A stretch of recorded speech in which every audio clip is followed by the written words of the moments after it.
Hello guys, magandang araw mula sa ibayong dagat ng Saudi Arabia. Naghahanap ka ba ng skincare na pwede mong magamit dito na effective pero sa abot kayang halaga? So ngayon ituturo ko sa inyo kung ano yung mga skincare na ginagamit ko dito. Simple lang yung mga gamit ko dito na skincare. So una, magsasabon tayo ng mukha natin gamit itong Honestly Glow.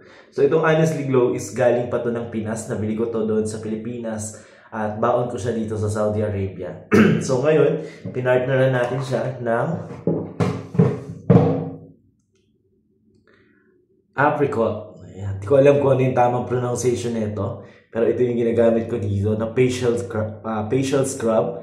Then meron siya aloe vera. Yan, aloe vera yan. And then after natin ito ay gagamit tayo ng Smart and Handsome. Yan, advanced grooming. So, ito yung gamit natin dito. So, kung paano ito gamitin, panoorin nyo yung video na to. So, first na gagawin natin dito, isuhugasan lang natin yung ating mga mukha ng sabon gamit itong Honestly Glow. So, tara.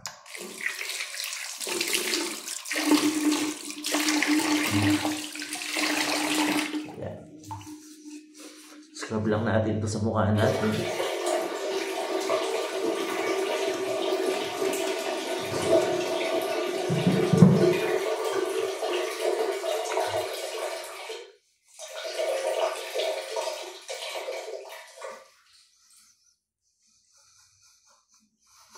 So, ganyan lang yung gagawin natin. Mamasage lang natin yung mukha natin gamit yung Honestly Glow.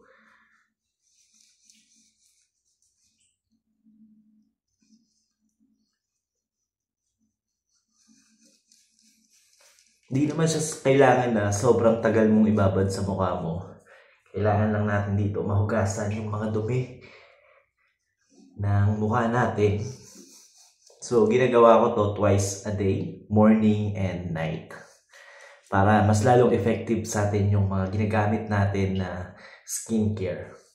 Mabilis siyang magpatanggal ng mga tagyawat. Then yung mga pinanggalingan ng tagyawat. Before, ang dami nitong parang pinanggalingan, peklat. Pero ngayon, nawawala na. So, hugasan na natin.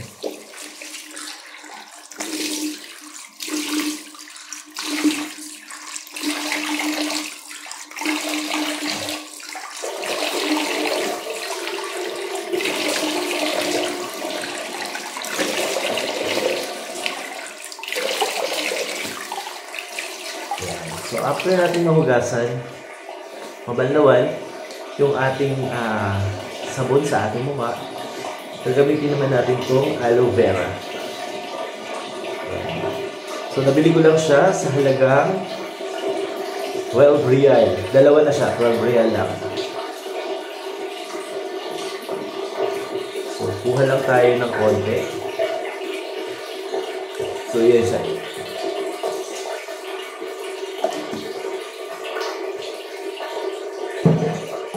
So, kuha lang tayo ng konti. So, gagamitin natin to. Lagay natin sa ating mukha.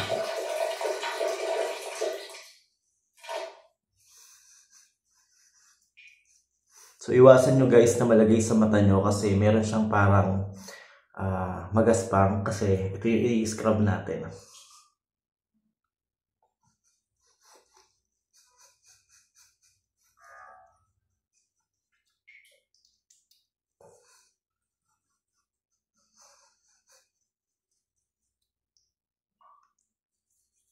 So, habang ginagawa nyo to guys,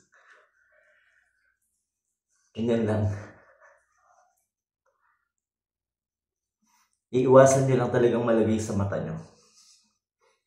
So, better to guys kung gagamitin nyo rin sa mga braso, sa mga leeg. Pag ginagawa ko yun kapag naliligo ako. Pero ngayon, hindi tayo maliligo.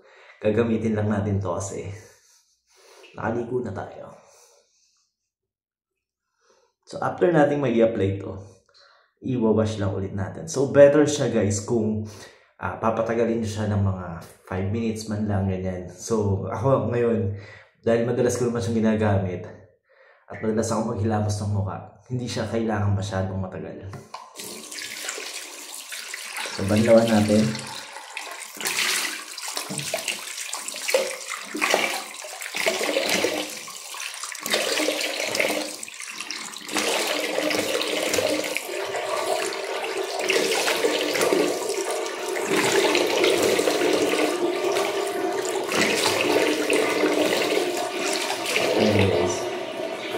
comfortable naman natin. And before, sobrang ano yan, sobrang 18 nung ganito ko.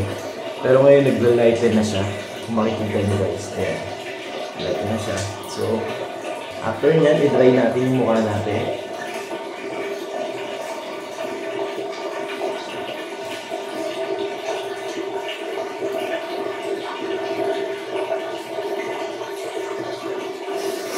So, ganyan lang guys. I-dry natin siya.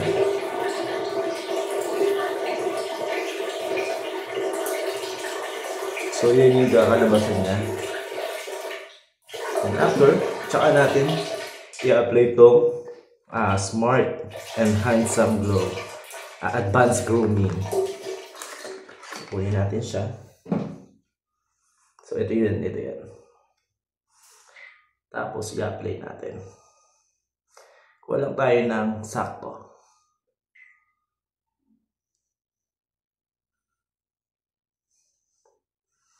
So, katulad nung isa kanina, better kung lalagay nyo pati yung mga leeg nyo o yung part na gusto nyo puputiin.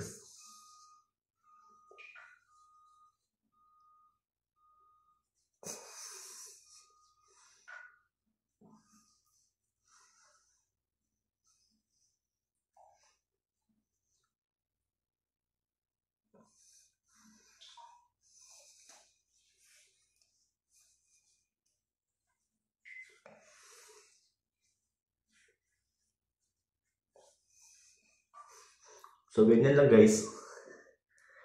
Yung paglalagay niya. So, ito naman, nabili ko siya sa halagang 16 real. So, maliit lang siya. Ayan. Pero, effective yan. 16 real yung bili ko dyan.